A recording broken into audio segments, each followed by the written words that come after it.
The scream cut through Madison Square Garden like a knife through silence. Michael Jackson froze mid-moonwalk during Billie Jean, his signature move suspended in time as 65,000 fans held their collective breath. Security was already moving toward the commotion in Section 104, but what happened in the next 7 minutes would become the most talked-about moment in concert history. Because the woman they were about to remove wasn't a threat.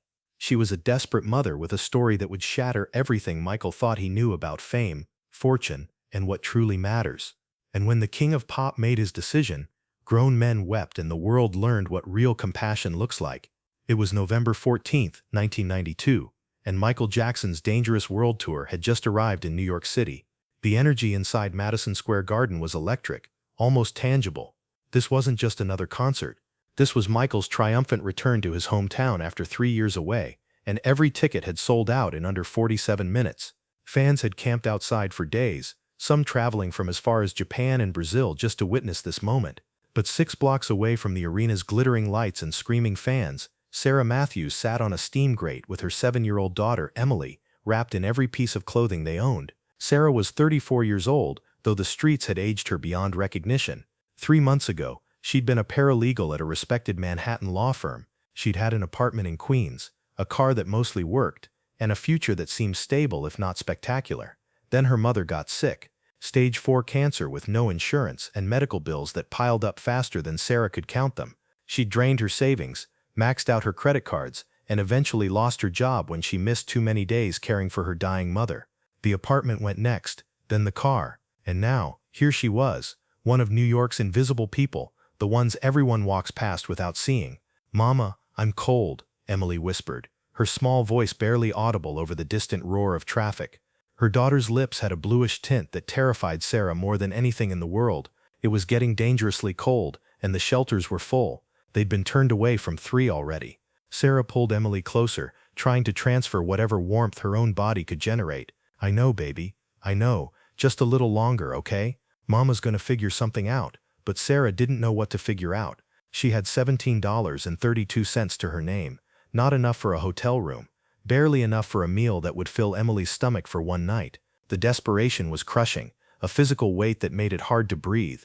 That's when Sarah noticed the crowd streaming toward Madison Square Garden. Thousands of people, all dressed up, all excited, all clutching tickets to something that cost more than Sarah had seen in weeks. She caught fragments of conversation as people passed. "I can't believe we're finally seeing Michael Jackson. This is going to be the best night of my life. These tickets cost me $300 each, but it's totally worth it." $300. Sarah's mind began calculating frantically. If she could somehow, some way get inside that arena and appeal to someone, anyone, maybe she could get help. It was crazy. It was desperate. But desperate was all she had left. "Emily, honey," Sarah said, making a decision that would change both their lives forever. "Mama needs you to be very brave right now, okay? We're going to go on an adventure." 20 minutes later, through a combination of luck, desperation, and a merchandise entrance that was temporarily understaffed, Sarah and Emily slipped into Madison Square Garden. They moved quickly through the corridors, Sarah's heart pounding so hard she thought security could hear it. They needed to get to their seats, to blend in before anyone noticed they didn't belong. Section 104 was in the lower bowl, close enough to see the stage clearly but not so close that they'd stand out. Sarah and Emily squeezed into 2 seats in the middle of a row, trying to look like they belonged there. Around them, fans were already on their feet, screaming Michael's name even though the show hadn't started yet. "Mama, what are we doing here?" Emily asked, her eyes wide as she took in the massive arena, the lights, the energy. "We're going to see Michael Jackson, baby," Sarah said, though she had no idea what her real plan was. All she knew was that she was warm for the first time in days, and Emily had stopped shivering. Maybe they could stay for just an hour, maybe just long enough to get warm and then figure out their next move. But then the lights went down, the crowd erupted, and Michael Jackson appeared on stage in an explosion of light and sound that took Sarah's breath away. For 90 minutes, Sarah forgot about being homeless. She forgot about her mother's death, about the bills, about the shelters turning them away. She just watched as the king of pop gave everything he had to 65,000 people who loved him. Emily was mesmerized. "Mama, he's magic," she whispered, her face lit up with wonder Sarah hadn't seen in months. "He's like a real-life superhero." Sarah felt tears streaming down her face. This moment of beauty, of joy, of forgetting the nightmare her life had become, was almost too much to bear. She'd been holding it together for so long, being strong for Emily, pretending everything would be okay. But watching Michael Jackson dance like gravity was optional. Watching her daughter smile for the first time in weeks, something inside Sarah broke. The scream came from somewhere deep inside her, a sound she didn't know she was capable of making. It wasn't planned. It wasn't intentional. It was just pain, pure and raw, erupting from a mother who had run out of options and hope. "Please!" Sarah screamed, standing up in her seat as Michael was mid-moonwalk during Billie Jean. "Please! Someone help us! My daughter is freezing! We have nowhere to go, please!" The people around her recoiled, shocked and confused. Security was already moving toward her, speaking urgently into their radios. But Sarah didn't care anymore. She'd hit bottom, and at the bottom there was nothing left to lose. "Ma'am, you need to sit down," a security guard said, reaching for her arm. "No," Sarah pulled away, still screaming toward the stage. "Michael, please, we're homeless. My baby is sick, please." And then something impossible happened. Michael Jackson stopped dancing. He stopped mid-move, his body freezing in that signature pose. The music continued for another few seconds, before the band noticed and slowly faded out. 65,000 people fell into confused silence. Michael walked to the front of the stage, his hand shielding his eyes from the spotlights as he looked toward section 104. "Stop," he said into his microphone, his voice calm but commanding. "Everyone stop." The entire arena held its breath. "What's happening?" Michael asked, speaking to his security team through his earpiece. "Who's screaming? Why are we removing them?" There was a pause as information filtered through the security chain. Sarah stood frozen, Emily clutching her leg, tears streaming down both their faces as thousands of people stared at them. Then Michael's voice filled the arena again, gentle and concerned. "Ma'am, can you hear me? Are you okay?" Sarah's voice cracked as she tried to respond. "I'm so sorry for interrupting. We have nowhere to go. My daughter is 7 years old and we've been on the streets for 2 months, and I don't know what to do anymore." The confession hung in the air. Around Sarah, the initial anger and confusion from other concertgoers was transforming into something else. Shock, sympathy, horror at the realization that there was a homeless child in their midst. Michael's response was immediate. "No, don't apologize. Don't you dare apologize. Security, do not remove her. I want someone to bring her to me. Right now." The arena erupted in gasps and murmurs. This wasn't in the show. This wasn't planned. This was Michael Jackson, at the height of his fame and power, stopping his sold-out Madison Square Garden concert for a homeless woman and her child. "Everyone, give us a moment," Michael said to the crowd, his voice filled with emotion. "This is more important than any song I could sing tonight. This woman and her daughter need help, and we're going to help them, right here, right now." What happened next would be replayed on news broadcasts around the world, dissected by media outlets, and become a defining moment, not just for Michael Jackson, but for what celebrity and compassion could mean when combined with action. As security guards gently escorted Sarah and Emily through the crowd toward the stage, Michael Jackson knelt down at the edge of the platform, waiting for them. The journey from section 104 to the stage felt like it took hours, though it was barely 2 minutes.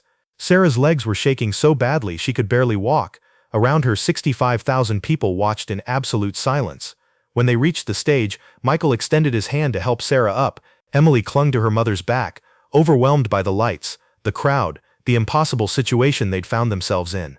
"Hi," Michael said softly, speaking just to Sarah and Emily, though his microphone picked up every word.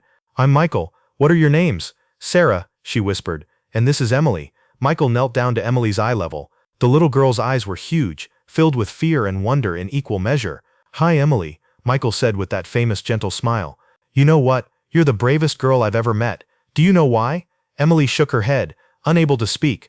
"Because you and your mama came here tonight when things were really hard, and you asked for help. That takes more courage than anything I've ever done on this stage, and I want you to know something really important. You're going to be okay. Both of you, I promise."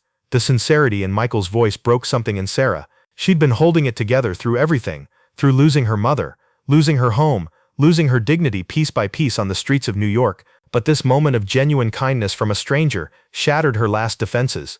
"I'm so sorry," Sarah sobbed. "I didn't mean to ruin your concert. I just didn't know what else to do." Michael stood and took both of Sarah's hands in his. "You didn't ruin anything. You reminded all of us, including me, what really matters." "Emily, can I tell you a secret?" The little girl nodded, still speechless.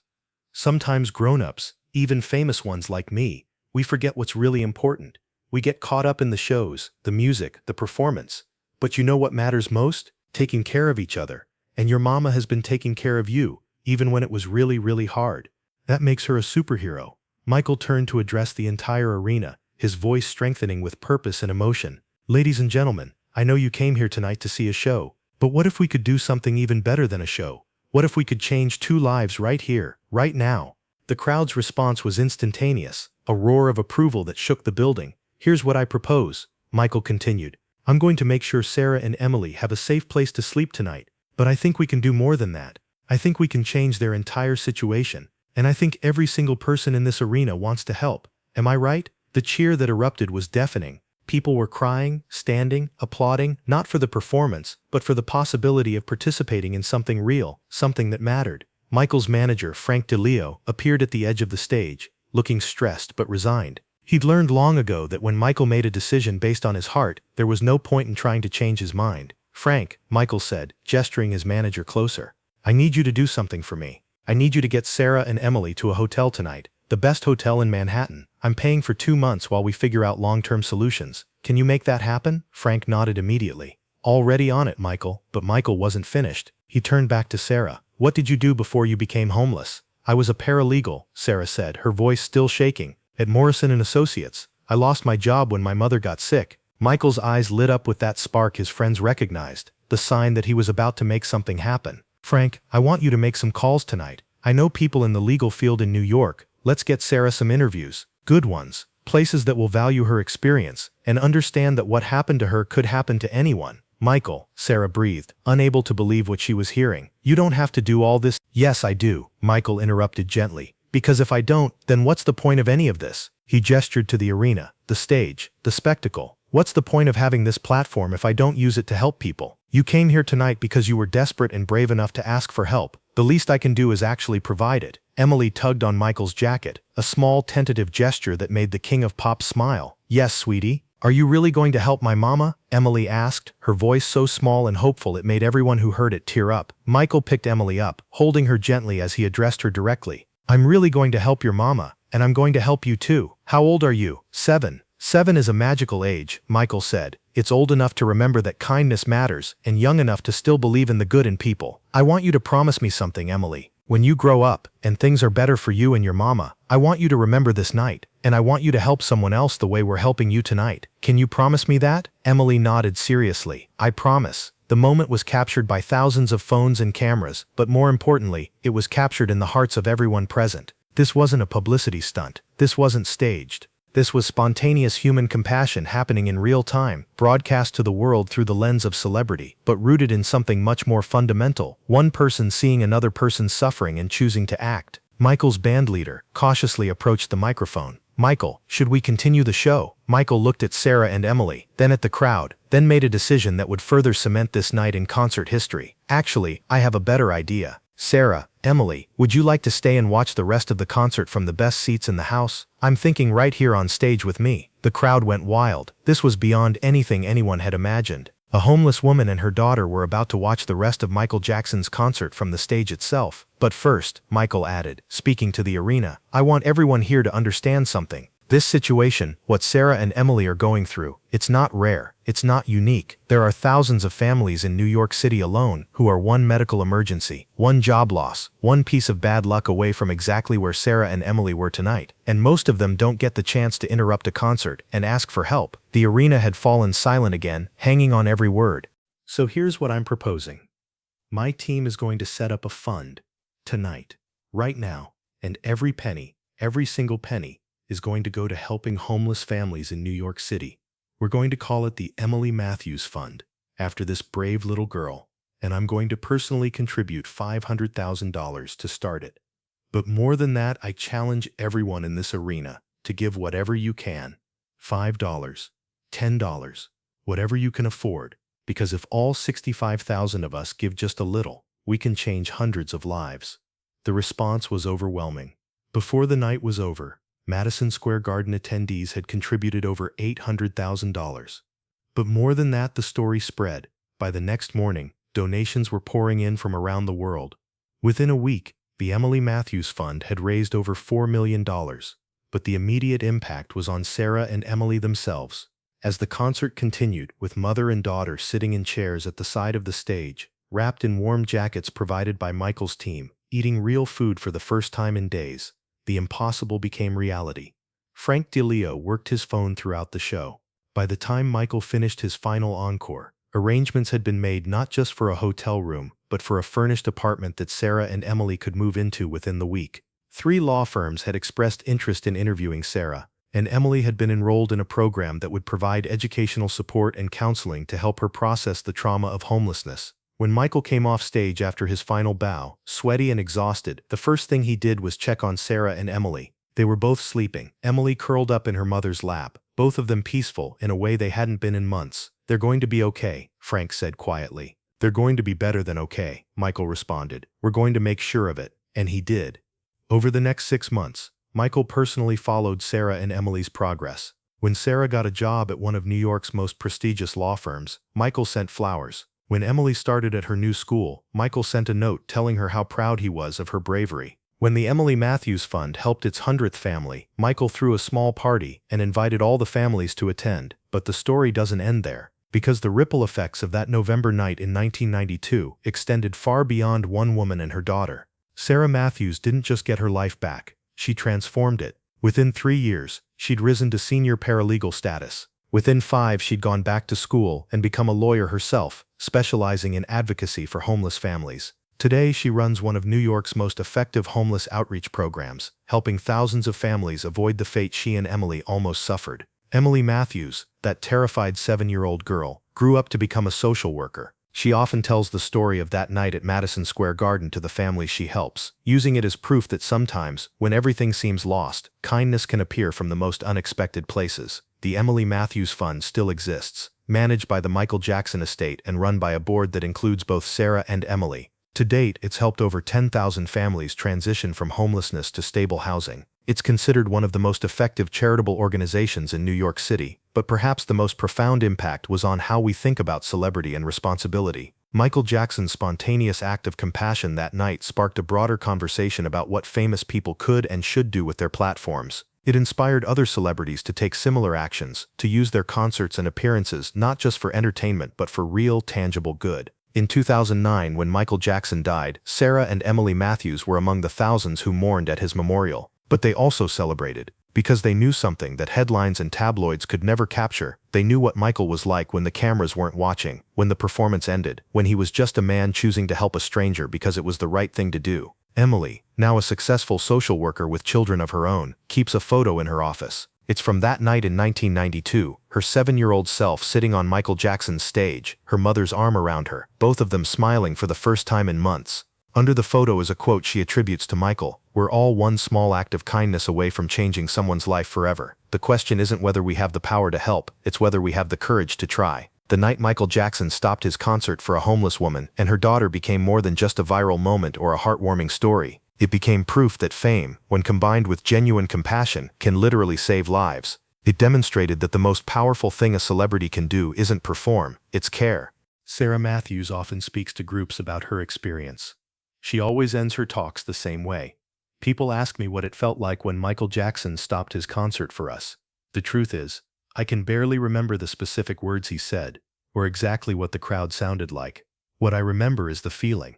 For the first time in months, someone saw us, not just as problems to be moved along or statistics in a homeless report, but as human beings worthy of dignity and help. Michael didn't just give us money or resources, though he did that too. He gave us our humanity back. He reminded 65,000 people that night that homeless people aren't invisible, aren't less than, aren't someone else's problem. We're mothers and daughters. We're people who've fallen on hard times but deserve a hand up, not a handout." Today, whenever Emily Matthews helps a family transition from homelessness, she tells them about that November night. Not to brag or to name drop, but to give them hope, to show them that their current situation isn't their final destination, to prove that sometimes, when you're at your lowest point, when you've given up on everything else, kindness can appear from the most unexpected source and change everything. The concert venue, Madison Square Garden, eventually placed a small plaque in section 104, row M, seat 7, where Sarah Matthews sat that night. It reads, On November 14, 1992, courage and compassion met in this seat when Sarah Matthews asked for help and Michael Jackson answered. May we all remember that the greatest performances happen not on stage but in moments of genuine human connection. Every year on November 14th, the Emily Matthews Fund hosts a gala at Madison Square Garden. Families who've been helped by the fund attend, along with volunteers, donors, and social workers. And every year, without fail, Sarah and Emily stand on the stage where their lives changed and invite others to share their stories of struggle and recovery. The message is always the same. We all have the power to help. We all have the ability to see someone suffering and choose compassion over indifference. We might not be Michael Jackson. We might not have his resources or his platform. But we have our humanity, our kindness, our willingness to stop what we're doing and truly see the person in front of us, because in the end, that's what Michael did that night. He stopped, he saw, he cared, and in doing so, he didn't just change 2 lives, he showed 65,000 people, and eventually millions more around the world what real heroism looks like. It doesn't always wear a glove and moonwalk. Sometimes it just kneels down to a child's eye level and promises that everything's going to be okay, and then keeps that promise.